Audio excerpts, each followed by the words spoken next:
अगर आप भी एंड्रॉयड फ़ोन चलाते हैं और आपको कभी कभी मोबाइल नेटवर्क में कोई भी सेटिंग नहीं जान पा रहे हैं तो इस वीडियो को देखने के बाद आप अच्छी तरीके से मोबाइल नेटवर्क के सेटिंग के बारे में जान जाएंगे। तो अगर आप नहीं जानते हैं तो मैं आपको ले चलता हूँ मोबाइल नेटवर्क की सेटिंग में। तो आप लोग सीधे चलिए मेरे साथ मोबाइल नेटवर्क की सेटिंग में, ठीक है। यहाँ चलने के बाद आपको दिखा रहा हूँ कुछ इसमें विशेष फंक्शन। तो आपको सबसे पहले मोर सेटिंग में जाना है। मोर सेटिंग अगर आप लोग नहीं जान रहे हैं तो यहाँ पे ठीक मिल जाएगी।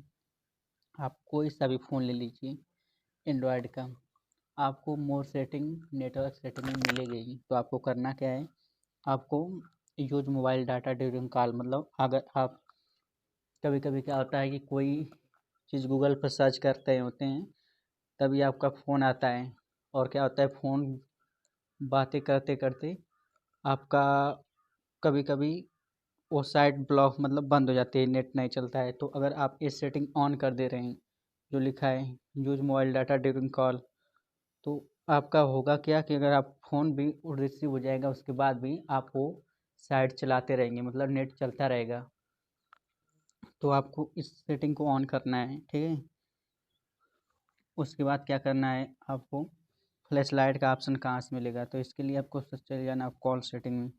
कॉल सेटिंग आपको कहाँ मिलेगी, यहाँ स्क्वायर वाले आइकन पे चले जाइए, ठीक है। तो यहाँ आपको मोर सेटिंग भी मिल जाएगी। मोर सेटिंग में आप लोग सीधे से चले जाएंगे, ठीक।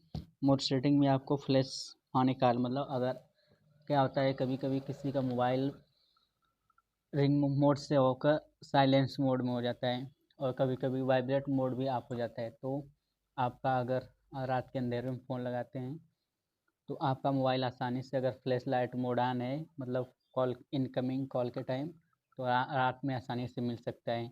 और इसको ऑन रखना भी चाहिए, क्योंकि क्या हो सकता है कभी मोबाइल आपकी गुम हो सकती है तो रात के अंधेरे में आप फ़ोन लगाकर प्राप्त कर सकते हैं। तो इसको हमेशा आप ऑन रखिए, ठीक है। इसको ऑन करेंगे तो ग्रीन कलर हो जाएगा, ठीक। और उसके बाद इंड या आंसर कॉल, मतलब आप कभी कभी फ़ोन लगाते हैं अगर आपको टच नहीं करना है, जैसे आप कोई हो हेडफोन लगाएं, ईयरफोन लगाएं या ब्लूटूथ लगाएं, तो आपको क्या करना है कि आप इसमें जो सेटिंग दिया है जो auto answer call when connected to external audio device, मतलब आपको स्वतः ही आंसर आपकी डिवाइस देने लगी, आपको रिसीव करने की ज़रूरत नहीं है। तो आप लोग क्या करना है कि इसको ऑन रखना है, ठीक है। ऑन रखेंगे तो लिखा है ब्लूटूथ या wireless earphone and other device connected रहेगी, तो 5 सेकेंड में आपका आंसर खुद ब खुद ये देने लगेगी, जैसा कि यहाँ पर शो कर रहा है। तो इसको आप हमेशा ऑन रखें। और लिखा है vibrate when other party answer in call, आपको चौथा वाला विकल्प दिखाई दे रहा होगा, vibrate when other party answer in call. तो इसको करना क्या है, ऑन इसको रखिए। अगर आपका कोई इनकमिंग कॉल आता है या डिस्कनेक्ट होता है तो मोबाइल आपका वाइब्रेट करने लगेगा, ठीक है। वाइब्रेट करेगा, इसका मतलब आपका फ़ोन रिसीव हो गया है। और देखिए operator related setting, operator related setting में आपको करना क्या है, इसमें बहुत सारा फंक्शन है, काफ़ी इस पर अगर वीडियो बनाएंगे तो लंबी भी हो सकती है। तो इसको स्किप करते हैं और नेक्स्ट वीडियो में किसी में इसके बारे में बताएंगे क्या होता है कॉल फॉरवर्डिंग, कॉल बेयरिंग क्या होती है, और सब चीज़ें क्या होती हैं इसके बारे में किसी दूसरे वीडियो में बताएंगे। तो आपका एक कन्फ्यूजन क्लियर हो गया होगा। और कभी कभी क्या होता है कॉलिंग अकाउंट अगर आप लोग नहीं जान रहे तो इसके बारे में बता दे रहा हूँ कि क्या होता है। कभी कभी आप लोग को फ़ोन लगाना रहता है तो कोई नंबर डायल करते हैं रैंडम, ठीक है। और जब रिसीव करने जाते हैं तो सिम 1 सिम 2 करके आता है, ठीक है।